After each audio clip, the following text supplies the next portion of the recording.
मैं 40 साल की एक खूबसूरत औरत हूँ। मैं 2 जवान बेटों और एक इकलौती बेटी की माँ हूँ। मेरी बेटी मेरी आंखों का तारा है, बहुत नाज व नैम में पली। मैंने हर खुशी उसकी झोली में डालने की कोशिश की। मेरी बेटी की शादी हुई। अभी शादी को सिर्फ 3 महीने हुए थे। दामाद का रिश्ता आया तो मैंने पहली नज़र में उसे पसंद कर लिया था। बाकी बातें मेरे शौहर और देवर ने देख लें और सब राजी हुए। खैर, बेटी की शादी हो गई। शादी के बाद जब बेटी वापस माँ के घर आती तो उसके चेहरे पर सुकून देखकर मैं सुख का सांस लेती। चंद महीने बहुत अच्छे गुजरे, लेकिन मैंने देखा कि वक्त के साथ मेरे दामाद का रवैया बदलने लगा। बेटी की आंखों में आंसू आने लगे। शुरू में मैंने सोचा कि शायद कोई मामूली बात हुई हो, मगर अब मैं देख रही थी कि बात बहुत बढ़ रही थी। मैं बेटी की तकलीफ देखकर खामोश नहीं रह सकी, इसलिए मैंने अपने दामाद को घर बुला लिया। दोपहर का वक्त था। मेरा शौहर बीमार था, इसलिए अपने कमरे में सो रहा था। मेरे बेटे आपस में थे। घर में मुकम्मल सन्नाटा था। मेरा दामाद घर आया तो मैंने उसे ड्राइंग रूम में बैठा दिया। मैंने कुछ खाने पीने का सामान रखा और सैयद ही अपनी बात पर आ गई। मैंने कहा, बेटा, तुम्हारा रवैया मेरी बेटी से कुछ अजीब हो रहा है। क्या कोई बात हुई? दामाद ने मेरी तरफ देखा, हल्का सा मुस्कुराकर कहने लगा, ऐसी कोई बात नहीं। और फिर साथ ही उसने मुझे एक ऐसी बात कही जिसे सुनकर मेरे पाँव के नीचे से ज़मीन निकल गई। दामाद कहने लगा, सच ये है कि मैंने आपकी बेटी से शादी आपकी वजह से की है। मैं दामाद की बात सुनकर हैरान हुई।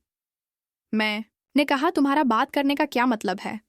वो कहने लगा, मुझे आप पसंद आई थीं, लेकिन जाहिर है आप शादीशुदा हैं और आपके बच्चे भी हैं।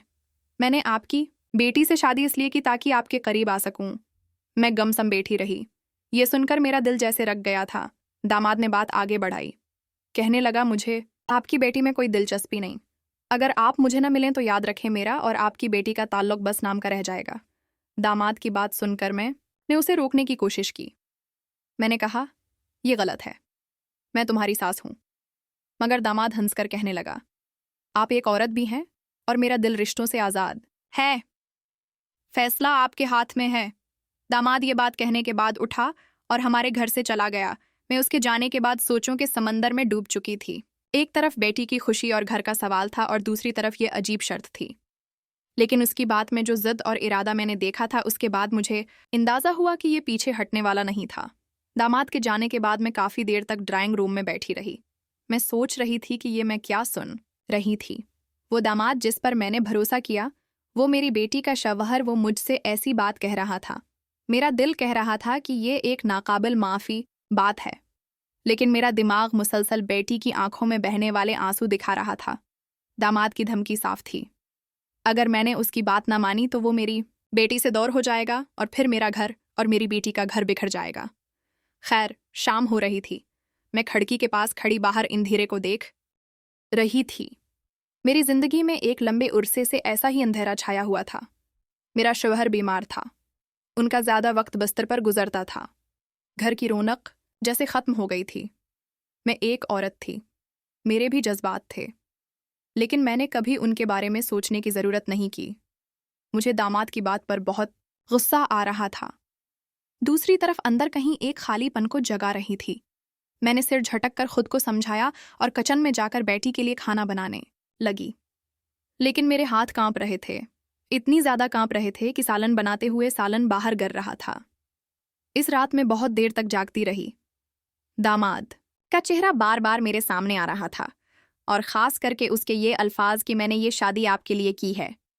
अगले 2 दिन मैंने उस मामले पर किसी से कोई बात ना की। ये ऐसी बात थी, अगर किसी ने सुन ली तो न सिर्फ मेरा बल्कि बेटी का घर भी उजड़ सकता था। मैं जानती थी कि मुझे इस बात का फैसला अकेले करना था। खैर, 3 दिन के बाद शाम का वक्त था। मैंने खुद दामाद को फ़ोन किया। मेरी आवाज़ में वो शर्म थी जो किसी माँ को अपने बेटे से बात करते हुए महसूस हो सकती है। मैंने एक गहरा सांस लिया। उसके बाद मैंने कहा, मैंने बहुत सोचा, बेटी की खुशी और अपने घर की खातिर में तुम्हारी शर्त मानने को तैयार हूँ। मैंने कहा, हाँ, लेकिन मेरी एक शर्त है। मैंने कहा, ये सब सिर्फ एक बार होगा, उसके बाद तुम मेरी बेटी के साथ पहले जैसा रवैया रखोगे। मैं ये कदम सिर्फ अपनी बेटी की खातिर उठा रही हूँ। वो जोर जोर से हंसने लगा। कहने लगा, आप फिक्र न करें, जब वजह बदल जाएगी तो मेरा रवैया खुद ब खुद बदल जाएगा। खैर, मैंने ये बात करने के बाद फ़ोन बंद कर दिया, लेकिन मेरे दिल की धड़कन बहुत तेज़ थी, जैसे मैंने कोई बहुत बड़ा फैसला कर लिया था। अगली सुबह मैं देर तक बेड पर सूती रही। जहन में बार बार यही सवाल आ रहा था कि क्या मैं सही कर रही हूँ। लेकिन फिर बेटी का मासूम चेहरा और आंखों का नम होना मुझे याद आता तो मैं अपना दिल सख्त कर लेती। दोपहर को मेरे दामाद का फ़ोन आया। कहने लगा, कल आपकी बेटी फार्म हाउस जा रही है, सुबह 11 बजे निकलेगी और शाम को वापस आएगी। मैं घर पर अकेले हूँगा, आप मेरे घर आ सकती हैं। इसकी बात सुनकर मेरे हाथ कांप रहे थे। ये वो लम्हा था जिसकी तरफ मैं पिछले कई दिनों से बहुत ज़्यादा आगे बढ़ रही थी। मैंने कहा, ठीक है, मैं कल तुम्हारे पास आ जाऊंगी। मेरी बेटी के घर से निकलते ही तुम मुझे कॉल कर देना। अगला दिन जैसे बहुत आहिस्ता गुजर रहा था। मैं सुबह से ही अजीब कैफियत में थी। न किसी से ज़्यादा बात की, न घर के मामूल के काम किए। जब बेटी तैयार होकर पड़ोसियों के साथ निकल पड़ी तो मैं अपने दामाद के फ़ोन का इंतज़ार करने लगी। थोड़ी देर के बाद मेरे दामाद का फ़ोन आया। कहने लगा, मैं इंतज़ार कर रहा हूँ, आप जल्दी से आ जाएं। मैंने नहाकर हल्का सा मेकअप किया, बाल संवारे और आईने में खुद को देखा। दिल में एक सवाल अब भी मौजूद था कि क्या ये सब वाकई मजबूरी है या मैं दिल से कर रही हूँ। घर से निकलते वक्त मैं डर रही थी कि कहीं मुझे कोई देख न ले। रास्ता ज़्यादा लंबा नहीं था। कुछ ही देर के बाद मेरे दामाद का घर आ चुकी थी। दामाद ने दरवाज़ा खोला तो चेहरे पर खुशी और एक अजीब सी चमक थी। कहने लगा, अंदर आ जाएं। मैं कब से इंतज़ार कर रहा था। मैंने कमरे में कदम रखा। अंदर बहुत खामोशी थी। दामाद ड्राइंग रूम के बजाय सीधा बेडरूम का दरवाज़ा खोल रहा था। कहने लगा, यहाँ बैठे मैं आपके लिए कुछ लाता हूँ। मेरे दिल की धड़कन बहुत तेज़ हो रही थी। मेरा दामाद मेरे लिए पीने का शरबत लाया, जिस मैंने आधे मिनट में ख़त्म कर दिया। इस वक्त मुझे बार बार सिर्फ अपनी बात याद आ रही थी, जो मैंने अपने दामाद से की थी कि सिर्फ एक बार मैं चाहती थी कि इसको और मुझे ये याद रहे कि मैं ये सब अपनी खुशी के लिए नहीं बल्कि बेटी की खुशी के लिए कर रही हूँ। लेकिन दामाद की आंखों में जो इत्मीनान और जीत का एहसास था वो साफ नजर आ रहा था। मैंने दामाद की तरफ देखा और उसे कहा, याद रखना, ये सब बस एक बार होगा। वो मेरी बात सुनकर मुस्कुराने लगा। कहने लगा, मुझे सब याद है। और उसी पल मैंने महसूस किया कि अब पीछे पलटना मुमकिन नहीं। एक फैसला जो मैंने बेटी के लिए किया था अब हकीकत में बदलने जा रहा था। दामाद के बेडरूम की खामोशी में मैंने खुद को संभाला था। बेडरूम में हल्की रोशनी हो रही थी। खिड़की के आगे पर्दे किए हुए थे और हवा में एक महक आ रही थी। शायद मेरे दामाद ने खास तौर पर ऐसा माहौल बनाया हुआ था। वो मेरे सामने आकर बैठ चुका था। इसकी आंखों में एक अजीब सा इत्मीनान था। इसने जैसे ही मेरा हाथ थामा, मैंने फौरन कहा, मैं फिर कह रही हूं, ये सब बस एक बार होगा। इसके बाद तुम मेरी बेटी के साथ पहले जैसे हो जाओगे। वो मुस्कुराकर कहने लगा, मैंने आपसे वादा किया और वादा वफा करूंगा। आप बस आज की दोपहर को यादगार बना दें। इसकी बात सुनकर मैंने अपनी नज़रें झुका लीं। मेरे दिल में एक जंग चल रही थी। एक तरफ मेरे ज़मीर का बोझ था, दूसरी तरफ बेटी का मुस्कुराता चेहरा और उसके घर का सुकून था। मेरा दामाद मेरे करीब आया।